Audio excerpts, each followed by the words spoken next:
Quiero manifestar, bueno, primero también daros las gracias a todos por acompañarnos esta tarde, y quiero manifestar mi satisfacción por ser el editor recurrente de Esperanza. Es decir, Esperanza lleva años confiándome sus libros, y yo creo que además con un tiempo de gracia se confirma algo que venía ya diciendo desde hacía tiempo. Yo creo que este es uno de los libros de Esperanza. Siempre acostumbramos a los editores, incluso los propios escritores, a identificar el último libro como el mejor de los libros. Pero yo creo, sin lugar a dudas, que por el momento, por lo menos para mí, desde mi perspectiva lectora, porque no hay que olvidar que los editores antes de editores somos lectores, creo que es de largo el mejor libro que nos ha dado Esperanza. Yo se lo quiero agradecerle una vez más su confianza, y Sergio y yo hemos preparado cada uno nuestras respectivas presentaciones. A mí me da la sensación que como la mía es la más grave, pues hay que empezar por la grave, y la suya, como es más aguda, pues vamos a dejarlo como para yo creo que ya mi amigo José Mateos dice algo que yo vengo sosteniendo, y que incluso me habréis oído en alguna de las presentaciones en la Alberti, que lo importante de un poema no es lo que uno ha escrito, sino lo que uno es capaz de hacer que vuelva con lo que uno ha escrito. Y yo creo que esta semiley se cumple ampliamente en el libro de Esperanza. Voy a leeros un pequeño, espero que no sea muy pesado, un texto que he escrito ad hoc para esta tarde. En un tiempo de gracia, nuestra poeta no se ocupa de la poesía solamente, sino también de la vida y la muerte, del alma y el destino. Sus poemas parecen estar dispuestos a la búsqueda de la aparición esporádica del ángel.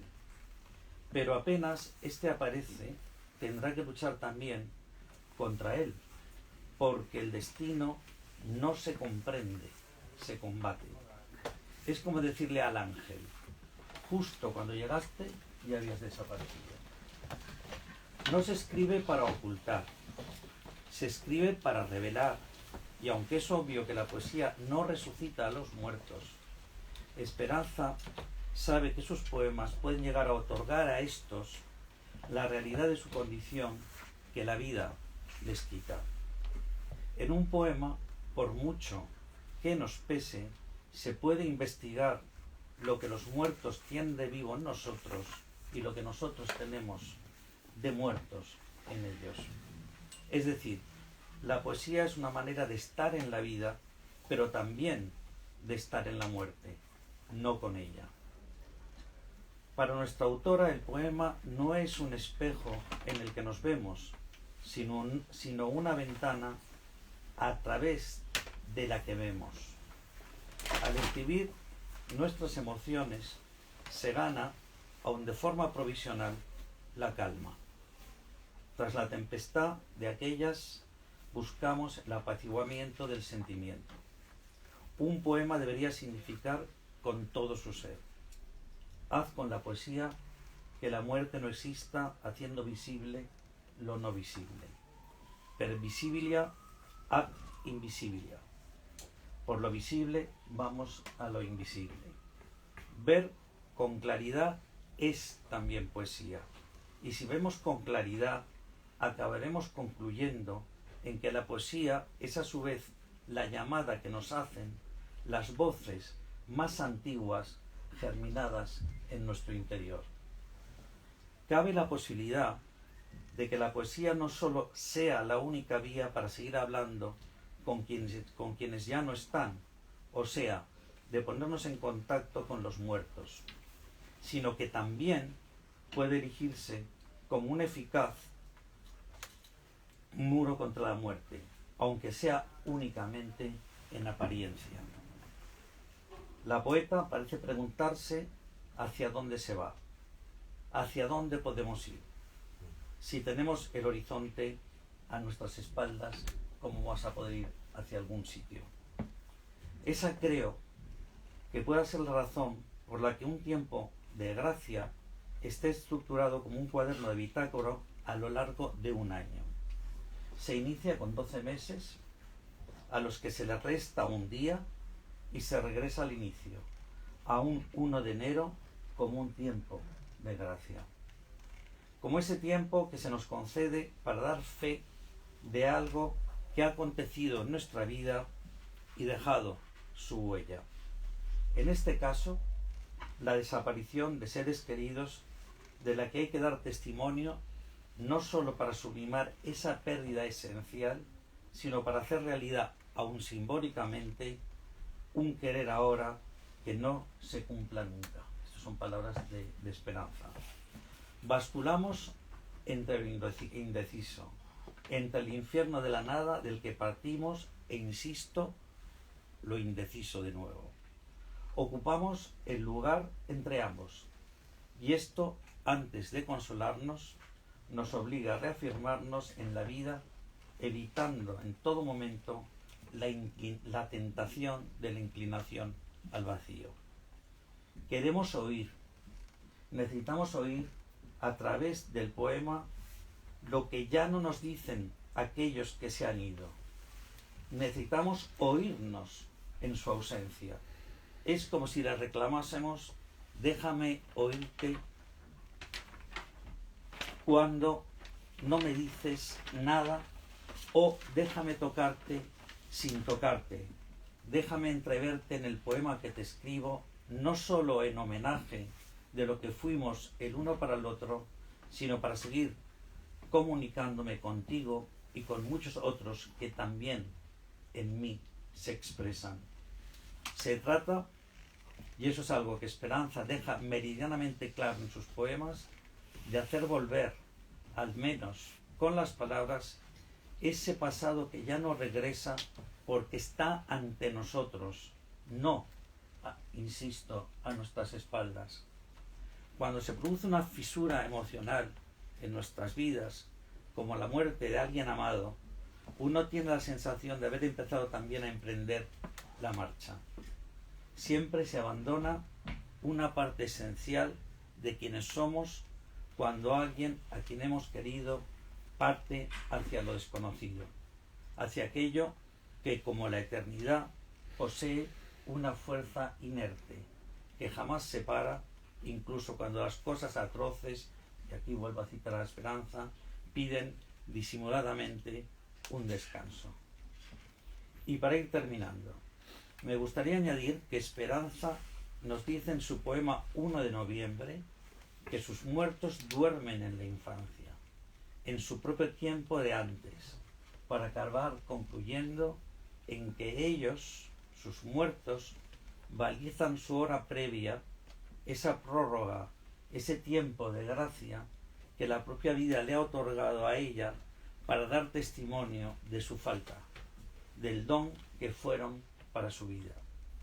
Este es el misterio, y estoy citando de nuevo a Esperanza: voy por el mundo tan habitado que apenas me sostengo. Dicen también los últimos versos del poema con el que Esperanza López Parada cierra su estupendo Un tiempo de gracia. Muchas gracias.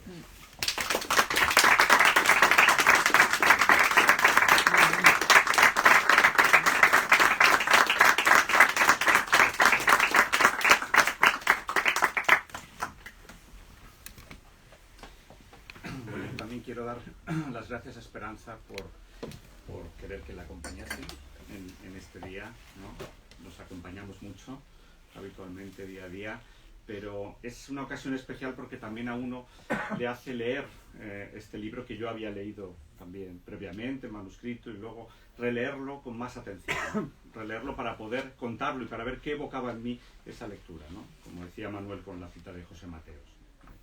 Y a raíz de esa lectura y relectura he escrito este texto que se llama Una vez que ya todo se perdió.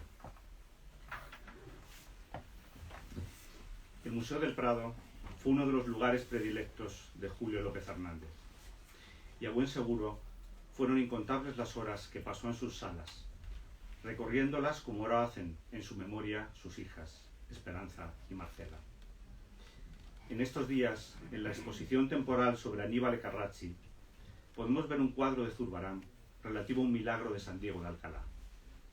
Este milagro, según cuenta su hagiografía, tuvo como fin burlar una severa admonición de un hermano franciscano del santo.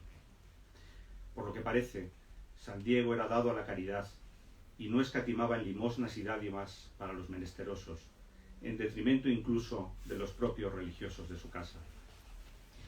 El día del milagro, San Diego llevaba escondidas en el halda de su hábito una buena cantidad de mendrugos de pan, pero al toparse con el riguroso y algo suspicaz padre guardián, el buen Dios, haciendo gala de un travieso humor, trocó los mendrugos en hermosas y frescas rosas.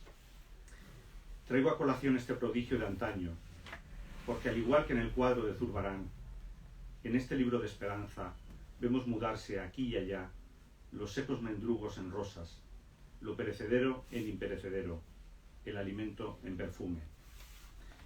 Parece milagro menor, pero hay momentos en toda vida en que anda uno tan necesitado que una rosa recién abierta nos trae de vuelta al mundo, nos hace enamorarnos de nuevo de todo lo real.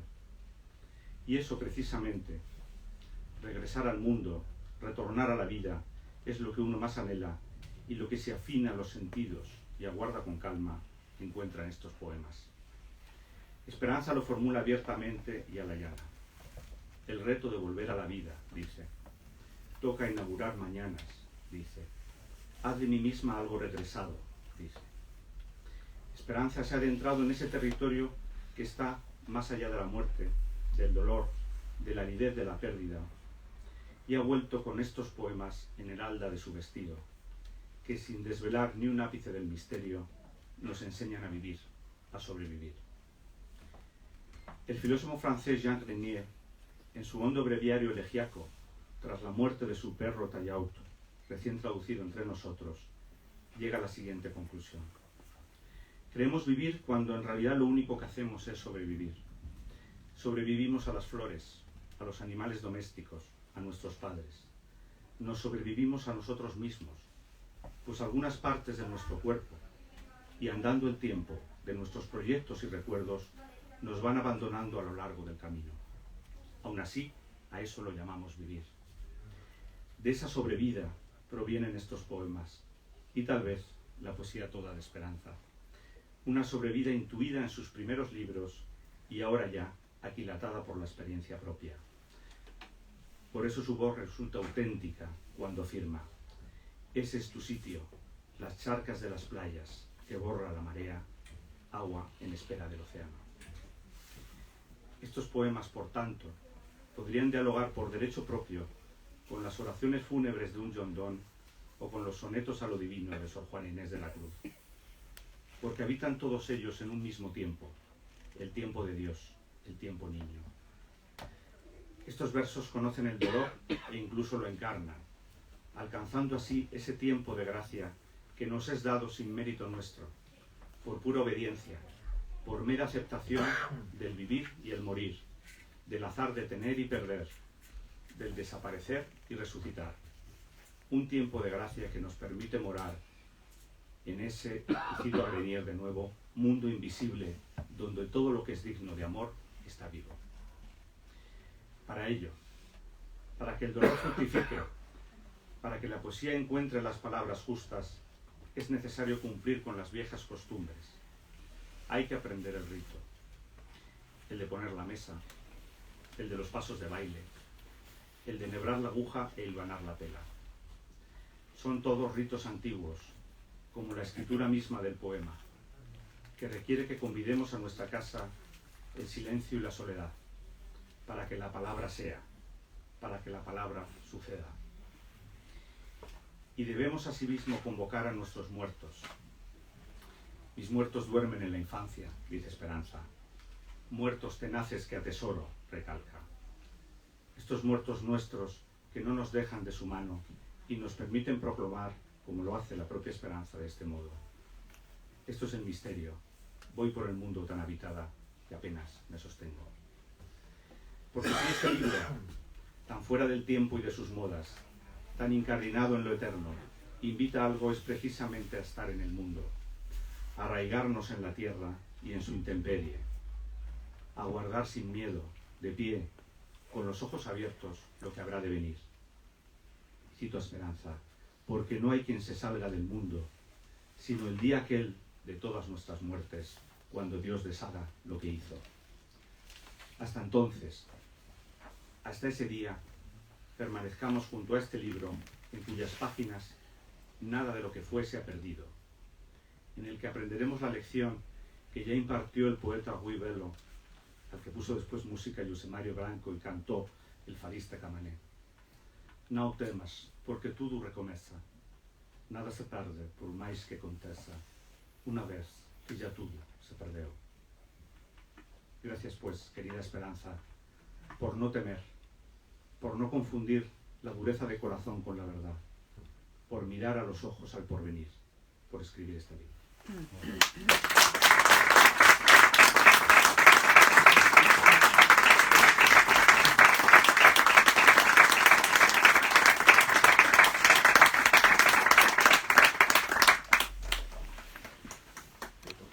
Pues estoy emocionadísima y doy las gracias primero a Lola por recibirnos aquí.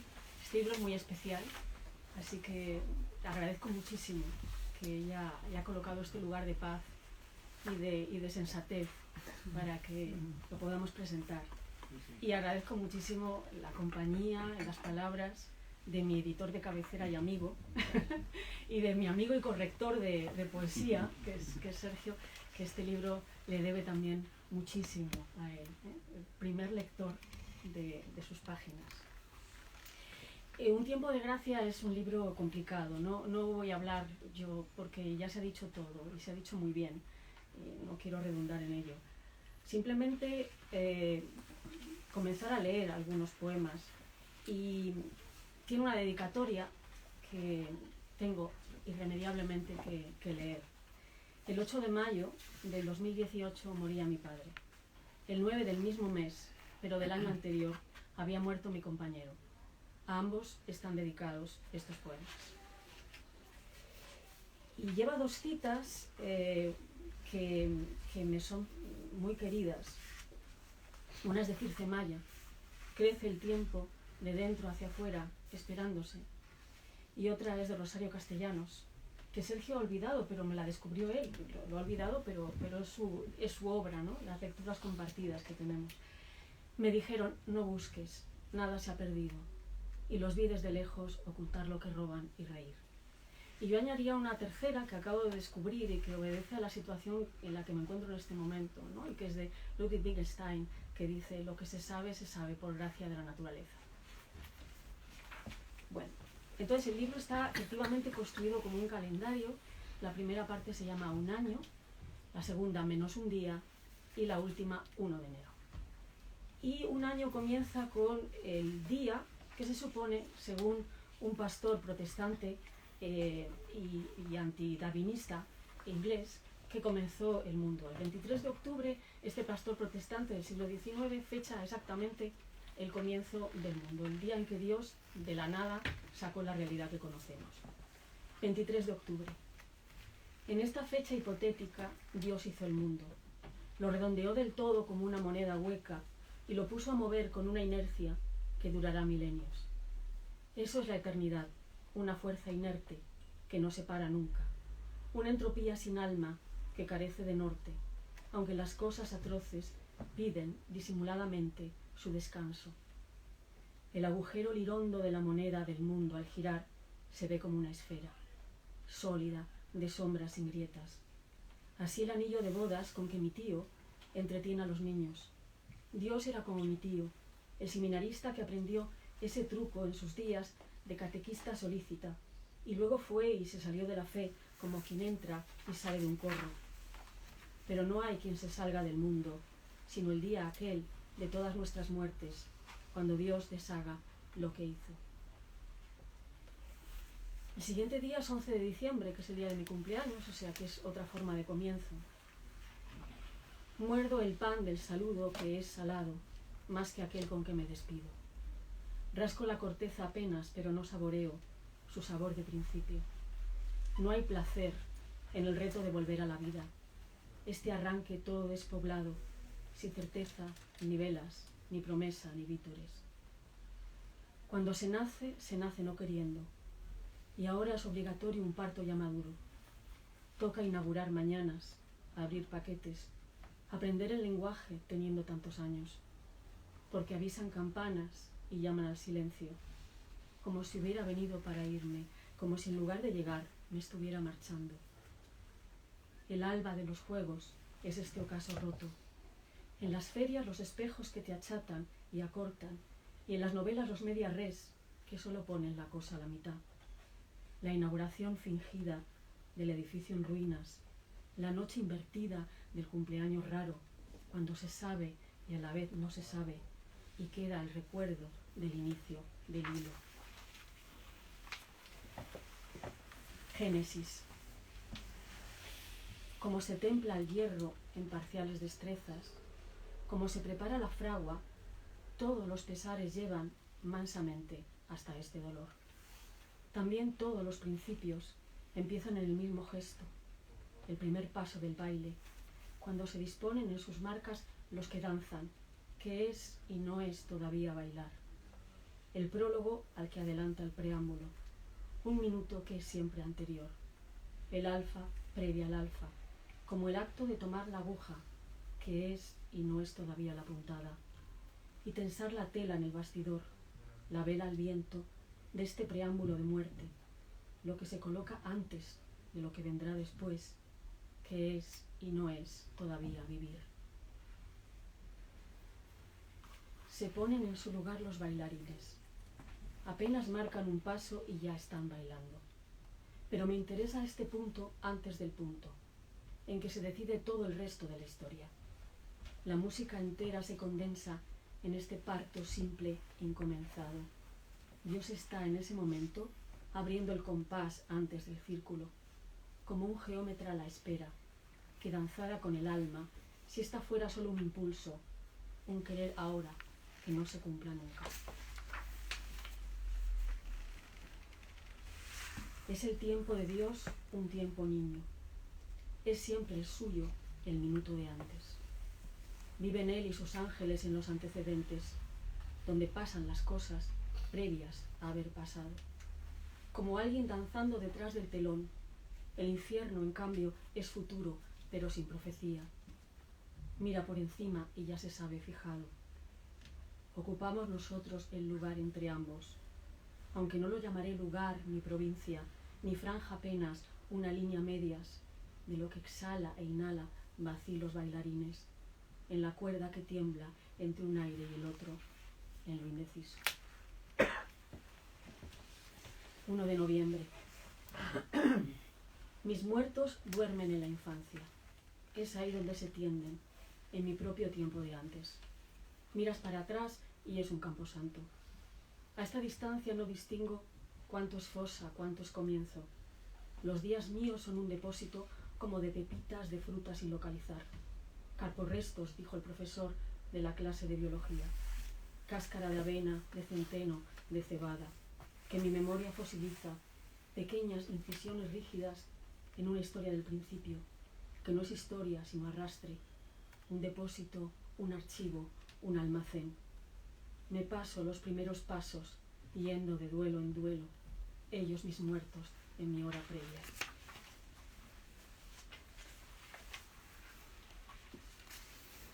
El 6 de enero. Cuando el secreto se ofrece enteramente. No hay donación que avara en cuota e intereses se limite. No hay llave universal que no franquee todas las cancelas. El secreto se proclama del centro a los confines, manan leche y miel del pie a la cumbre, en la moviola de los dones, de la desembocadura al manantial, de la tumba a la cuna, todo aquí dándose hacia atrás y hacia sí mismo. 24 de diciembre. ¿Qué celebramos? ¿Qué pausa entre la violencia y el dominio? ¿Para qué escalan los ángeles y se colman los vasos? ¿Qué debilidad estamos recordando? la juntura en plomo de una jarra quebrada, las vetas abiertas de la madera antigua, un rasguño sobre la seda, apenas un arañazo en el cielo. Este está dedicado a mi hermana, que sé que le gusta mucho esta serie de agosto, las vacaciones de agosto. 1. La ola me voltea y caigo sin caer. Ella me empuja y me sujeta. Estoy en un abajo que es arriba, cuando veo la superficie del agua desde dentro. Es la espuma la que finge ser el cielo. Las algas de la arena son un camposanto. 2. Estamos anclados aquí. Somos el ancla de algo que aguarda días de curso alto, de viento en rachas y vuelo libre. Se ve como en espejo sobre nuestras cabezas, la nave tan aérea, la nave que surca. Somos su ancla herida, la rémora de la carga de carne, la punta en sopor de la cadena, peso en arrastre de una idea más rauda. 4. La casa sobre el agua, el palacito, esta aldea entera de líquidos cimientos, de raíces móviles. Habría un mundo entero que colocar al capricho de la ola, un pescador encaramado en su endeble barca fija. El mundo entero dado a la derrota, como en la historia de Noé, las ventanitas por las que asoma la zoología en pleno, cabezas animales de lo que salvar por pares, solo poniéndose a la deriva. 5. La pálida medusa, los animales sin órganos, que ventean su vejiga, páncreas a la vista y alma expuesta, como un filamento gelatinoso que se enredara en todo y con todo al aire, es decir, al agua, hacer de la transparencia una quemadura, enseñar de este modo el corazón. 6. A eso se llama calma chicha, una forma equivocada de serenidad. No se avanza, pero tampoco hay paz. Detenidos en la punta de la propia aceleración, no vamos a ninguna parte. Ese moverse de la ola no conduce ni se dirige, consumido el impulso, como un gesto que no diéramos. El aborto de un beso, el beso mismo en la frente de la traición. 7. Uno es un pecador. No hace falta más pretexto, no se precisa más para arrojarte por la borda. Un minuto apenas de vértigo, hasta que el pez abisal, el insaciable pez de Dios, con su vasto estómago divino, el insatisfecho, el irredento, el voraz vientre acuático de Dios, te lleva a bogar por otro océano. 8. Devuelve a tus ahogados. Devuelve también a los que no se ahogaron. Devuelve tus bosques de coral, tus telas de algas, tus pecios robados. Devuelve ancestros, palacios, fundaciones. De las corrientes, haz genealogía. Tú el laberinto disuelto que todo lo suspende. Devuelve a mi padre y a mi madre. Haz de mí misma algo regresado, como si hubiera deshecho el camino y hallara mi sitio de nuevo en el mar interior de culpa perdonada. 21 de marzo, que le gustaba mucho a Klaus, a mi compañero. 21 de marzo. Elevas tu corazón hasta tu boca, en el lujoso despliegue del día. Lo que yo veo como una ofrenda, don apretado de láminas convergentes, un pimpollo dolor acurrucado, para ti es designio de tu anatomía, lo obligado y connatural, igual que estirar un brazo, andar la senda o respirar el aire, es porción de la cosa misma. No tiene misterio, dices, eres tú en tu parte lógica, y apuntas tu regazo, lo exhibes para la abeja, lo muestras al insecto, simplemente te donas, gardenia, en la altura sin claves, como quien es más ella, cuanto más improvisa.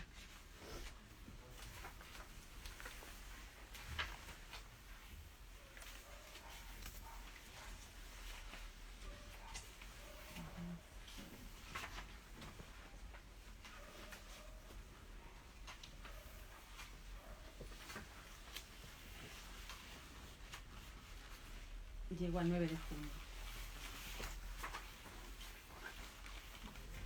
9 de junio, 1. Ahora me toca comer sola. La bebida me amarga, la botella se vacía, las cucharas se horadan. Brindo por la sonrisa con que reías antes de la hora.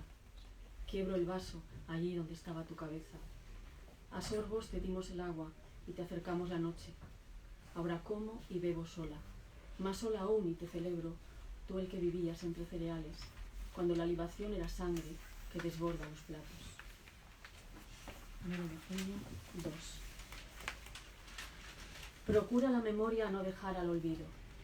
Recuerda a trazos todos los detalles. Lo que estaba a la derecha, a la izquierda lo que iba a la izquierda. En el juego de manos, de tenedor y cuchara. Ahora yo como sola y vestida para cenar, igual que un buen náufrago a medianoche, con la mitad de la vajilla dispareja que rompiera la última mudanza, la sombra sobre el almuerzo, la carne impar, la sopa fría, la mesa inquieta. 3. Ahora yo como sola, un solo mantel, una pieza de fruta, un hambre única, una sed simple, a veces ni siquiera una copa.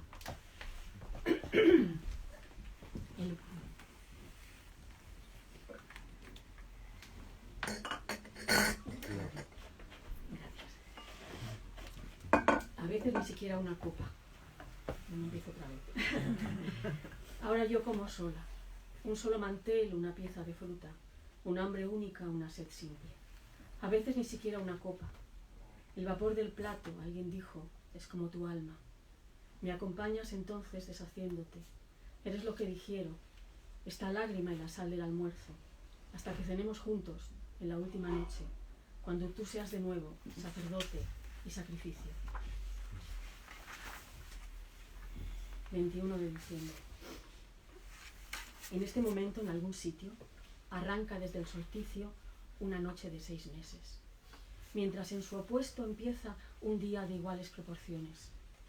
Sol y sombra se reparten el mundo, en simetría que advertiríamos si no estuviésemos siempre llevando luz donde es oscuro, negro donde todo está claro. El reparto es perfecto y exacto, y nuestras fuerzas son mínimas. Quedémonos un rato ahí justo, en la duermevela sin bordes, de la franja entre duda y duda. Quedémonos un rato sin ansiedad, del lado partido que nos toque. Escuchemos el pulso medio en la penumbra. Habrá tiempo después para encender la vela. Y ahora llegamos a la sección de menos un día.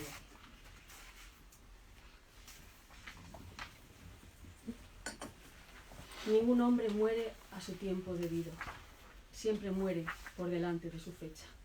Siempre en retraso de su nacimiento. La muerte queda mal y desoye los plazos. Camina torpemente con sus agujas locas. Viene demasiado pronto o demasiado tarde. ¿Quién no se queja de ese día de menos, cuando es en realidad un día apenas, que rompe eternidades como un ciclo sin ciclo? Hace del segundo más lento que el minuto, del minuto más largo que la hora más larga. Se abría la mañana y ya era de noche. Llegábamos muy tarde y nos adelantaron. Cuando la piedra cumplía su misión recóndita, hacía el cuadrado su cierre, la pala su vocación hundida, el pájaro cantaba el mensaje, estábamos tan solos y estábamos tan juntos, mientras el amor volvía de estas cosas, sin piedad en la que hundir su mellado designio. Aprendo a vivir con la mitad de mí misma. Ahí donde estuvo un brazo queda una presión, donde una pierna la tiranté del fantasma, donde la uña guardo solo el arañazo, la huella de que allí hubo un dolor, ahora sin carne y una espina sin nervio, el centro atravesado que subsiste sin médula. ¿Será que al fin de todo se devolverá la uña al dedo, el músculo a la pierna o la mano al brazo, el alma a la ceniza, la pena a la alegría, el centro se regresará al centro, la carne a la carne, tu corazón al mío?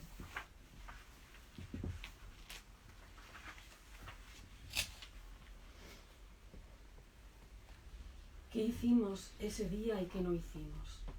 ¿Acaso no es igual?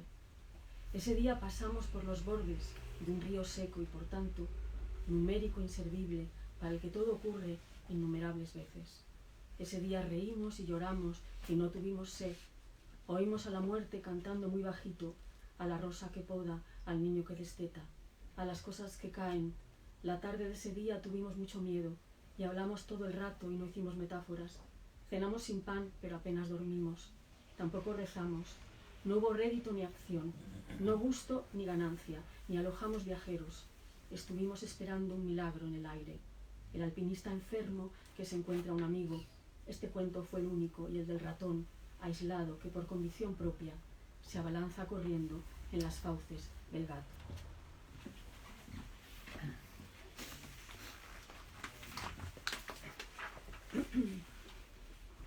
El tiempo de gracia marca una pausa en la hora. Mañana todavía no se aplicará la pena. El castigo aguarda congelado en la punta del látigo. Hay quien oye el alba y está vivo aún, y quien huele la noche y se consume en fiebre, y quien dice que todo espera y que la paciencia es la virtud más rara.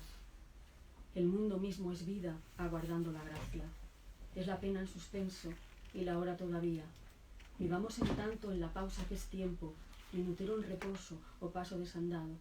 Vivamos el resto del recreo que queda hasta la campana.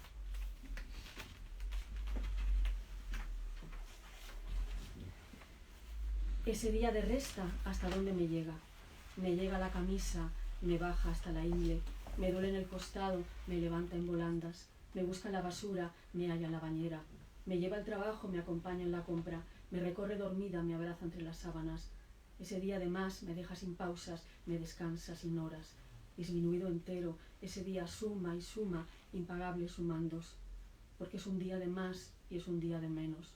Es un cálculo sin cómputo en jornadas sin fechas, un tiempo de gracia que suspende condena y detiene la rueda del minutero con los dientes mordidos de la marca en el cuello. Este tiempo de gracia que suspende condena o que salda castigo, un año menos por el halo asomada, acaso una hora nueva por la hora perdida, tiempo de purgatorio redimido por el tiempo vivido en el infierno. Todo conseguido en la mañana exhausta, extinta la tarde y a la vez añadida, pero solo un minuto en ese azar de perder y ganar y tener y perder. La coincidencia forzada de que nada coincida. Estuvimos a punto de saber que este mundo y estas vidas son una y la misma, que todo pasa por el mismo punto, la revelación redonda del destino fijado, y sin embargo contra eso hubo un día de menos y hubo un muerto de más.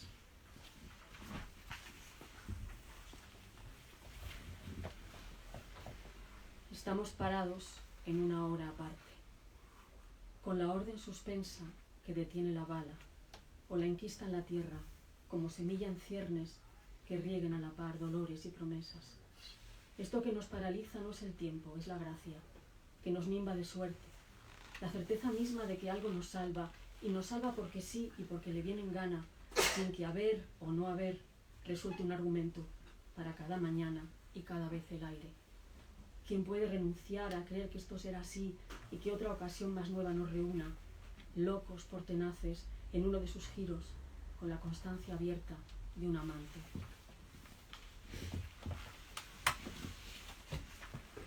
Y bueno, ahora regresamos al principio, ¿no? Con el 1 de enero, con la parte que se titula 1 de enero, que solo tiene 4 poemas. 1. Mira todo lo quieto, entraña un movimiento. Algo sin gracia quizá, pero que viene de dentro. Así acaso en la ventana, el vaso dejado al descuido se derroca en añicos. Una implosión silente, también la del péndulo, cuando por alguien que ha muerto lo detienen fijo en una hora antigua. Sin embargo, la indecisión todavía lo agita, está al cabo de girar, de arrancar y de bajarse al hueco en vuelo que planea una resurrección, precipitándose, danzando, cruzando los cielos verticales, con su carga mortal, con sus flores sin féretro.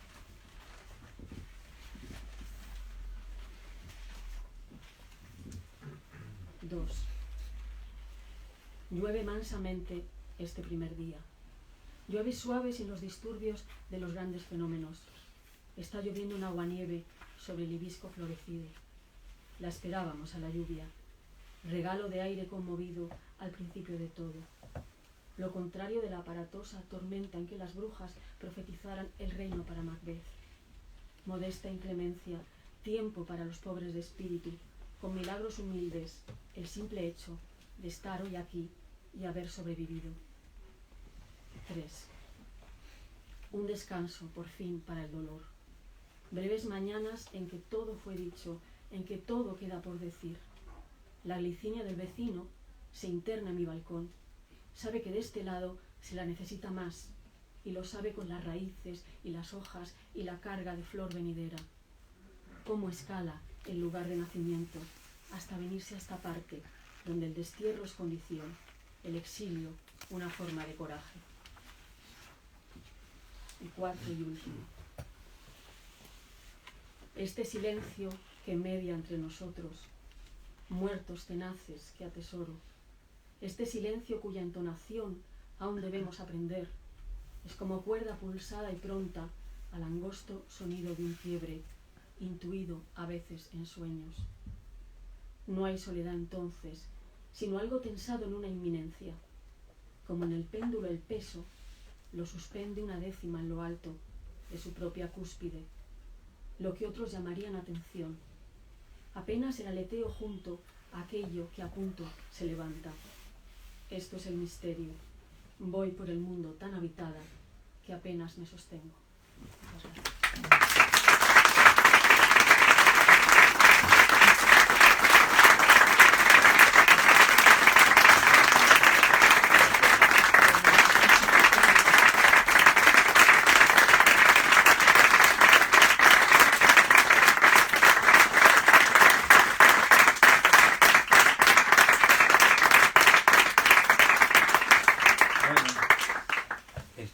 Muchísimas gracias a todos y yo creo que ya huelgan más palabras, preguntas y de todo, ¿no? ¿Qué os parece? Muchísimas gracias. Pues hasta más ver. Muchas gracias, Esperanza. Muchas gracias. Muchas gracias. Muchísimas gracias.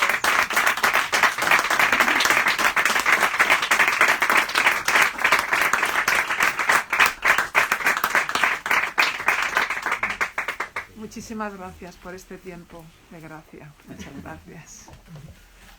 Esperanza López Parada.